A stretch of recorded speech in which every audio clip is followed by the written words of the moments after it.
So, maganda po yung topic natin ngayon. Oo. Magandang araw mga kakapihan. Welcome back to Kapihan sa Kamaya. Real talk, Real estate. real life. Tara, Kape muna. By the way, I'm SD Jan. SMJC.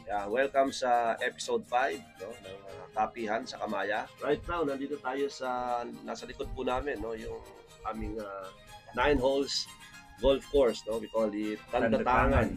And then this one, yung po makikita yung golf course sa likod namin, yan po yung ating Kamaya Golf Course or Tandatangan Golf Course.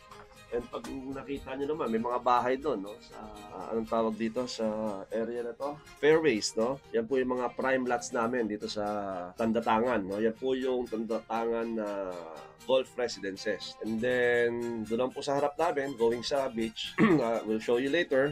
Doon lang po yung aming golf villas, tsaka golf town, no? Kamaya, yun po yung commercial namin. So, maganda po yung topic natin ngayon, no? Oo.